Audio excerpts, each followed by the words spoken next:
Okay. तो आज हम करने वाले हैं एक्सरसाइज 5.3 का क्वेश्चन नंबर 3 का 6 पार्ट। ठीक है ना। क्या दिया गया है हमें? ए बराबर 2, मतलब प्रथम पद 2 है। डी बराबर 8, सार्वंतर 8 है। और एस एन बराबर 90। और जो उसके पदों का योग कितना है? 90 है। ठीक है ना। तो हमें निकालना क्या है? हमें एन और ए एन निकालना है, मतलब कुल कितने पद हैं इसमें वो निकालना है और ए एन निकालना है। ठीक है ना। अभी यहाँ पे एन का मतलब क्या हुआ? अंतिम पद से। ठीक है ना, मतलब अंतिम पद निकालना है इसका। ठीक है, करते हैं। तो आपको पता है कि एस एन का फॉर्मूला क्या होता है? एस एन का फॉर्मूला होता है n/2 bracket 2a plus n-1 into D. यही फॉर्मूला एस एन का। ठीक है ना। एस एन दे रखा है वो कितना है? 90 है। ठीक है ना। जब आप फॉर्मूला लिख देते हैं उसके बाद फॉर्मूले में जो जो टर्म यूज़ किया गया है, जो जो शब्दों का यूज़ किया गया है, उनकी वैल्यूज़ डालना शुरू कर दीजिए बस। ठीक है ना। जो वैल्यूज़ हैं डालिए, जो नहीं है उसको छोड़ दीजिए। एन कितना है? नहीं है, तो n/2 ही आएगा यहाँ पे। 2 मीन्स 2 इंटू ए कितना है? 2 है ए प्रथम पद। एन कितना है? नहीं पता मुझे। -1 का -1। और डी कितना है? डी हमारा 8 है। क्लियर। सॉल्व करते हैं। ठीक है ना। तो 90 बराबर क्या आएगा? n/2 आ गया। ठीक है ना। 2 की गुणा हुई 2 से, कितना आ गया? 4 आ गया। ठीक है ना। Plus n-1। ठीक है ना। और इंटू 8। क्लियर। अब यहाँ से क्या करने वाले हम? ये 2 यहाँ किस में? ये बटे में है, मतलब भाग में है। इसको हम यहाँ भेज देंगे। क्या बन जाएगा? गुणा बन जाएगा। तो 90 गुणा 2। ठीक है ना। 2 भाग में था, इसको हमने यहाँ भेज दिया, गुणा बन गया। यहाँ क्या बचा? यहाँ बचा n, और ब्रैकेट में क्या बचा? यहाँ पे 4 प्लस n-1 इंटू 8। ठीक है ना। अब आपको इस n को नहीं भेजना है यहाँ पे कि ये गुणा में, इसको हम भाग में भेज देते हैं, नहीं, क्योंकि आपको पता है अगर आप इसको भेजोगे यहाँ पे तो इसका भाग तो हो नहीं पाएगा ना, क्योंकि ये सिर्फ ये n है, कोई चर है, और ये यहाँ पे नंबर है, तो इसको यहाँ पे भेजेंगे नहीं। अब हमें इस ब्रैकेट को ओपन करना पड़ेगा, मतलब इस n की गुणा करनी पड़ेगी, और उससे पहले हमें अंदर सॉल्व करना पड़ेगा। ठीक है ना। ब्रैकेट ओपन से जब भी हम ब्रैकेट को खोलते हैं उससे पहले क्या करना पड़ता है? ब्रैकेट के अंदर जो भी चीज़ दे रखी होती है उनको सॉल्व करना पड़ता है पहले, तभी ब्रैकेट ओपन होता है। ठीक है ना। चलो करते हैं। तो 90 गुणा 2 कितना हो गया? 180 हो गया, बराबर। ठीक है ना। एन को ही रखा हमने। अब हमने क्या किया? 4 प्लस, आपको पता है इस 8 की गुणा होनी किससे? एन से और -1 से। अभी तक जो भी क्वेश्चंस थे उसमें हम गुणा नहीं कर रहे थे, हम सीधा उसको भेज रहे थे। क्यों भेज रहे थे? क्योंकि तब यहाँ पे आके सॉल्व हो था, लेकिन अभी नहीं भेज सकते इसको हम। ठीक है ना। और आपके माइंड में आएगा सर ये तो कि ये तो नंबर है एक, 8 तो एक नंबर है, इसको हम भेज सकते हैं क्योंकि यहाँ भी नंबर है। तो गलत आएगा। क्यों? क्योंकि ये भी ब्रैकेट के अंदर है। ठीक है ना।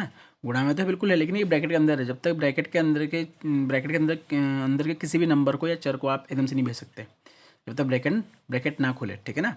तो ब्रैकेट लगा हुआ तो इसको मुझे पहले खोलना पड़ेगा, और खुलेगा कैसे? इसकी मुझे गुणा करनी पड़ेगी।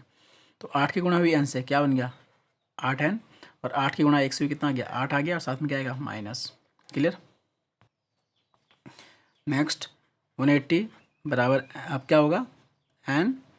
अब यहाँ सॉल्व करना है हमें इस ब्रैकेट के अंदर को। आपको पता है कि ये 4 है, ये किस में? ये प्लस में है, और ये है 8, किस में? माइनस में। ठीक है ना। 8n, तो ये तो एक चर आ गया, इसके चर तो यहाँ कोई भी नहीं है इन तीनों में, ये अकेला, ये तो ऐसे ही रहेगा। इसको लिख दिया हमने पहले। ठीक है ना। पहले लिखो बाद में लिखो, फर्क नहीं पड़ता उससे, पर मैंने पहले लिख दिया। ठीक है ना। अब बचा हमारे पास क्या? 4 प्लस का और 8 किसका? माइनस का। तो एक प्लस में और एक किस में? माइनस में। तो प्लस माइनस माइनस, तो माइनस करना पड़ेगा आपको। 8 में 4 गया, कितना आ गया? 4। और साइन किसका आता है? बड़े नंबर का। बड़ा नंबर क्या आपका? माइनस का है, तो ये आ गया आपका -4। क्लियर। नेक्स्ट, तो 180 बराबर, अब क्या करना पड़ेगा? आपको n की गुणा करनी पड़ेगी, किससे? 8n-4 से, क्योंकि अब तो ब्रैकेट ओपन करना पड़ेगा। ठीक है ना। तो बताया आपको, जब ब्रैकेट ओपन होता है तो क्या होता है? गुणा होती है, बाहर जो भी नंबर है या साइन है या जो भी चर है, तो n की गुणा होगी किससे? 8n से। तो क्या बन जाएगा? ये 8 का तो 8 आ गया, और n का क्या हो गया? स्क्वायर। क्यों? क्योंकि एक n यहाँ पे था, एक n है यहाँ पे। n की गुणा n से हुई तो क्या बन गया? n square. और 4 की गुणा हुई n से, क्या बन गया? 4n। ठीक है ना। और साथ में क्या आएगा? माइनस। क्लियर। अब क्या करने वाले हम? अब देखिए, इसमें n स्क्वायर है, इसमें n है, इसमें तो कोई n ही नहीं है। ठीक है ना। अब हम इस 180 को भी यहाँ भेजने वाले हैं। तो यहाँ पे अगर 180 को मैंने यहाँ भेज दिया तो यहाँ क्या बचा? 0 बचा यहाँ पे, बराबर। यहाँ पे 8n स्क्वायर था, -4n, और माइनस का 180 आ गया। कैसे आया? क्योंकि ये प्लस में था ना यहाँ पे, हमने इसको यहाँ भेज दिया, क्या बन गया, माइनस बन गया। तो अब क्या बना ये, अभी क्वेश्चन बन गया कुछ क्या, द्विघात समीकरण, बिल्कुल, जिसके बारे में आप 9वीं क्लास में पहले ही पढ़ चुके हो, ठीक है ना। द्विघात समीकरण बन गई है, अब हमें इसको सॉल्व करना है। लेकिन उससे पहले क्या करेंगे, आपको दिख रहा है कि ये 8 है, ये 4 है, ये 180 है, ये सभी नंबर जो हैं 4 से क्या होते हैं, डिवाइड होते हैं, बिल्कुल, ठीक है ना। जब भी कभी आप द्विघात समीकरण सॉल्व करते हो तो अगर जो उसमें समीकरण, अगर समीकरण के सारे पद किसी एक नंबर से कट रहे हैं तो पहले उनको आप काट दीजिए, ताकि छोटा बन जाए, वो स्मॉल हो जाए, और उससे फिर आपको नंबर सोचने में आसानी हो। तो हमने क्या किया, हमने लिखा समीकरण को 4 से भाग देने पर,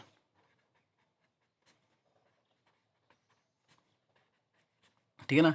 अब चॉइस आपके पास, चाहे तो आप यहाँ पे 4 दिखाइए उसके नीचे लिख के, या डायरेक्टली कर दीजिए आप, तो एक ही बात है, ठीक है ना, सही होगा। अगर आपने 4, एक तो एक तरीका है कि आपने इसके नीचे 4 लिखा, इसके नीचे 4 लिखा, सबके नीचे 4 लिखा, फिर उसको भाग किया, या तो आप माइंड में रखिए उसको, डायरेक्टली आप भाग देंगे सिद्धांत से लिख दीजिए, ठीक है ना। और आपको पता है यहाँ पे अगर हम 0 को 4 से भाग देंगे तो फर्क ही नहीं पड़ने वाला है, 0 ही आएगा। जब हम 8n² को अगर 4 से भाग दूंगा तो 4 से 8 कट जाता है, कितनी बार, 2 बार, 4 दूनी 8, और n² का n² आ गया। 4 से 4 कट गया कितनी बार, एक बार, एक बार आया ना, तो एक जरूरत नहीं है 1 लिखने की, सीधा लिख दीजिए n, ठीक है ना, माइनस का माइनस आ गया, यहाँ पे 1 आएगा, ठीक है ना, 1n आएगा, तो जरूरत नहीं है 1 लिखने की, पता है, क्योंकि आपको हर चर के साथ में 1 होता ही है। और माइनस 180 जब 4 से भाग दोगे आप कितना आएगा, 45 आएगा, क्लियर। तो क्या बना मेरे पास, 2n² माइनस n माइनस 45। तो ये मेरे पास समीकरण बन गया, द्विघात समीकरण। अब मुझे इसको सॉल्व करना है। अब मैंने सिखाया था आपको क्या क्या तरीका था उसका, 0 बराबर, ये a है, यहाँ पे b होता है, ये c होता है। तो सबसे पहले क्या करते हैं, हम a और c की गुणा करते हैं। तो 2 गुणा 45 कितना हो गया, 90 आ गया, ठीक है ना, 90 हो गया। अब यहाँ पे क्या है, यहाँ पे 1 है, ये 1 है ना आपका, कुछ भी नहीं तो 1 ही मानेंगे इसके साथ में। तो आपको ऐसे नंबर सोचने हैं जिनको जोड़ने या घटाने पर तो 1 आए, और गुणा करने पर कितना है, 90 आए, ठीक है ना। तो सोच लिया होगा आपने, वो कितना है, 9 और 10, कैसे, 9 और 10 गुणा करोगे तो कितना आएगा, 90 आएगा, और 10 में से 1 9 गया तो कितना आएगा, 1 आएगा। ये बात समझ आ रही ना आपको, 9 और 10, या 10 और 9 संख्या हैं जिनको गुणा करने पर 90 आता है और घटाने पर 1 आता है। तो क्या किया हमने, 2n² तो ऐसे ही आ गया, माइनस, सिखाया था मैंने आपको, क्या किया आपने, 10 में से 9 को घटाया, तो ऐसे लिखोगे आप, 10 माइनस 9 1 होता है, 10 9 में 90, और बाहर क्या आ गया, n आ गया, माइनस का 45। तो 0 बराबर 2n²। अब पता है आपको कि इस माइनस की आप मल्टीप्लाई करोगे जो नंबर अंदर के साथ में है, जो नंबर से अंदर, ठीक है ना, और n उनके साथ में आएगा। तो जब माइनस की गुणा होगी 10 में तो क्या आएगा, -10 आ गया, और साथ में n आएगा। और जब इस माइनस की गुणा होगी इस -9 से, तो माइनस माइनस क्या बन जाएगा, प्लस का 9, और साथ में n, और माइनस का 45, क्लियर। तो 0 बराबर क्या करना है आपने, 2n² और -10n में कॉमन लेना है। तो एक तो कॉमन क्या है, 2 है, क्यों, क्योंकि 2 जो है 10 को भाग देता है। सिखाया था मैंने आपको कि अगर कोई नंबर किसी को भाग दे रहा है तो जो छोटा नंबर है वो कॉमन होता है, ठीक है ना।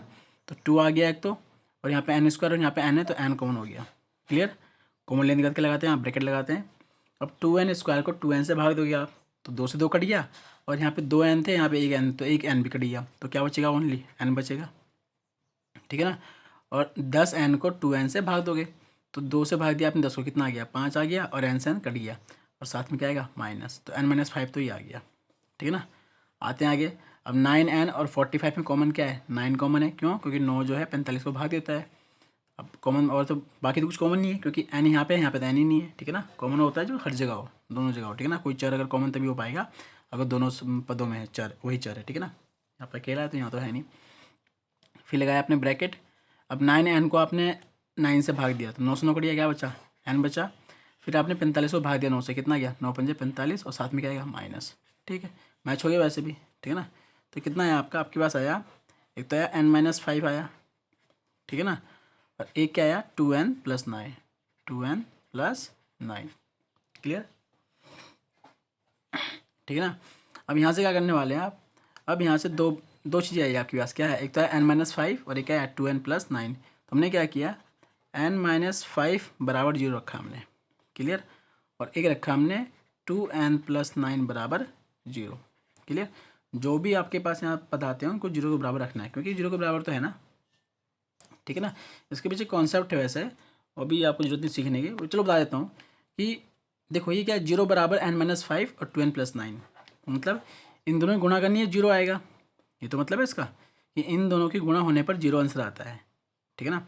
तो भाई सिंपल सी बात है, आपको पता है जब भी आप किसी भी दो नंबर्स को गुणा कर रहे हो, ठीक है ना, गुणा कर रहे हो, दो नंबर को आप गुणा कर रहे हो और उसका आंसर 0 आ रहा है, वो तभी पॉसिबल है, तभी संभव है अगर उन दोनों में से एक नंबर क्या होगा, 0 होगा। क्लियर भाई, किसी भी नंबर की किसी भी नंबर के साथ गुणा करने पर 0 तभी बनता है अगर उनमें से एक नंबर 0 हो, कन्फर्म है इस बात, ये बात, ठीक है ना।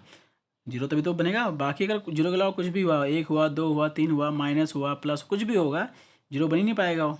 0 कब बनते हैं, दो नंबर गुणा करने पर, अगर उनमें से एक नंबर कन्फर्म है कि 0 ही होना चाहिए। तो हमने क्या किया, अब ये तो नहीं पता ना कि इन दोनों में से कौन सा 0 होगा, तो इसलिए हमने दोनों को 0 के बराबर रख दिया, ठीक है ना।